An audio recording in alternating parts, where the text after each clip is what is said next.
उत्कल दृष्टिहीन संघर कार्यालय संपादक मो ना हूँ अजित कुमार बेहेरा। आमे आज जो मीडिया कॉन्फ्रेंस करूँ से आमर दाबी थिला 4% रिजर्वेशन आम मान को दि जाऊनी। मुख्यमंत्री ऑर्डर देवा सत्वे एसएसपीटी डिपार्टमेंट को आमर दाबी पूरण एसएसपीटी डिपार्टमेंट आमर दाबी पूरण कर पारना से आम दुखित। मु आपण मीडिया मानक थ्रू रे अनुरोध करी आमर जमी 4% रिजर्वेशन आमको दि जाऊ। आउ पॉइंट नंबर 2 आमर जो ब्लाइंड स्कूल टीचर माने रिटायर्ड हेलेनी सेमानकर पेंशन मध्य मिल पारना जहाँफल से किसी लोक मरीगले से चिंता करी खाद्य न पाई अनाहार में से पड़ रही से दुख मु मीडिया मान आगे प्रकाश करुच्ची जे आपण मैंने जमी आम सरकार जमी आम कथा शुणिमे मो गुरुजी मानकर जमी पेंशन लागू हम से विषय आप ध्यान देवे। अच्छा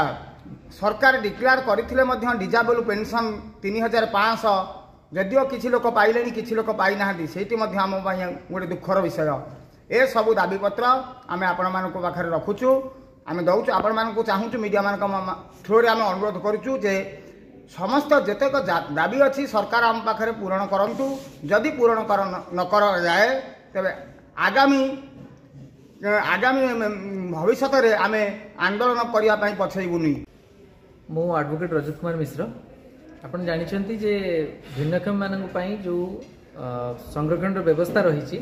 से व्यवस्था ओडिशा रे ठीक भाव में लागू करा जाउ नाही चाकरी क्षेत्र में। बहुत समय आम देखुंती जे ताकू मिस इंटरप्रिट करा जाउची सेतिपई अनेक नियुक्ति प्रक्रिया न्यायालय रे बाधाप्राप्त होउची अनेक दिन गड़ी जाउची। ता सहित एबे गोटे समस्या मो नजर को भी आसिला जे अनेक दिन धरी एटा रही जे वर्तमान सुधा जो माने एई संघर्ष को डेई नियुक्ति पाइले नियुक्ति पाई सारला परे मध्य से माने जो पदोन्नति पाइबार जो व्यवस्था रही 4% से पदोन्नति ए पर्यंत ओडिशा रे आरंभ हो पारि ना। ऑनरेबल हाईकोर्ट कर निर्देश रही ऑनरेबल सुप्रीम कोर्ट कर जजमेंट मध्य रही तापर विभागीय जो सी डिपार्टमेंट हो अन्य डिपार्टमेंट ऑलरेडी ता उपरे से माने निश्चित भाव में दे सारे जे डायरेक्शन विभिन्न डिपार्टमेंट को किंतु वर्तमान सुधा सेटा लागू करा जाई पारि ना। आउ या पछरे मु भाबुची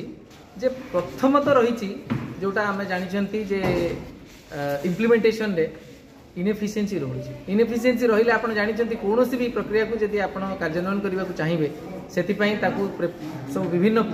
प्राक प्रस्तुति दरकार तार वैकेंसी केते रही कौन ताकू ईएमआर करके देवार आवश्यकता रही जे आप जमी जानते जे केमती दिहब ताकू आम प्रमोशन ये सबू व्यवस्था रही यही भाव में अटकिक रोची। यार कारण केवल गोटे जे आम सब बाहाना खोजी दौरान जे किभली भाव में यहाँ को घुंचई हम से बाहाना केमती ना गोटे डिपार्टमेंट आउ गोटे डिपार्टमेंट को पठे दौरान क्लारिफिकेशन आपन शुणिले आश्चर्य हे वर्तमान मु शुणिली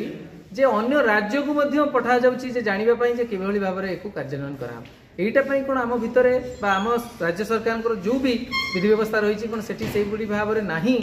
जे केही भी जो माने अछंती एफिशिएंट जो माने एडवाइजर रही लीगल एक्सपर्टाइज रही निश्चित भाव से कहींपर किभली भाव में यहाँ कार्यान्वयन करा किंतु एथिरे हंतसंत होई अनेक समय न्यायालय द्वारस्थ होउचंती आमर दिव्यांग भाई भौणी माने आपण जानिले आश्चर्य हेबे आउ दुख मध्य करिवे जे देखंतु कंटेम्प्ट करिया पर्यंत कथा जाउची तथापि कोनोसी सुफल मिलु नाही। वर्तमान एमाने माने माननीय मुख्यमंत्री जो ग्रीवांस सेल रही सेठी भी देला परे मध्य सेठू डायरेक्शन जाउची किंतु कार्यान्वयन हो नाही।